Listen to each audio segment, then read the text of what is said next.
Qozog'istonning janubidan bo'lgan 70 yashar ayol mana 35 yildirki soqol bilan yashaydi va yuziga biron marta tig' tekkizmagan, deb yozmoqda Sputnik nashri.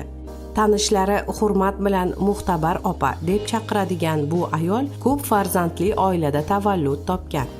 Uning so'zlariga ko'ra, ayol yuzidagi mo'ylar allaqanday g'ayritabiiy holat emas. Soqol uning onasida, buvisida va hatto tug'ishgan opasida ham bo'lgan. Soqol 34-35 yoshimda o'sishni boshlagan.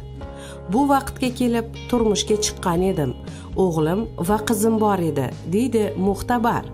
Turmush o'rtog'im men bilan hamisha faxrlangan. Bunday ayol hech kimda yo'q deya aytardi doim. Menda soqol paydo bo'lgach, u bunga g'alati bir narsaga qaragandek qaragani yo'q. Aksincha, uni parvarishlar kerakligini, axir bu Alloh bergan ne'mat ekanligini aytar edi. Erim qo'llab-quvvatlar ekan, nimadan qo'rqaman? U hatto xotini mashhur bo'lib ketganidan quvondi ham, deb qo'shimcha qiladi Muxtabar. Muxtabar To'rayeva mana 35 yildirki soqolli ayol hisoblanadi. Ushbu yillar davomida u biron marotaba yuziga tig' tekkizmagan. Ramazon ro'zasidagi iftorliklarning birida bir keksaroq ayol uning yoniga kelib, soqolni hech qachon qirish kerak emasligini uqtirgan. U menga agar qirtishlasam, kasal bo'lib qolishimni aytdi. U menga sen boshqachasan deb aytdi.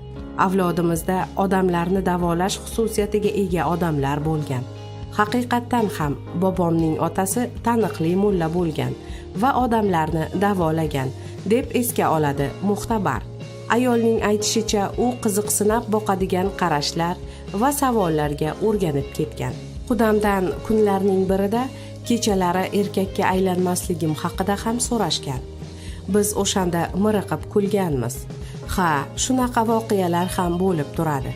Ayniqsa odam gavjum joylarga borsam, deb esga oladi Muxtabar.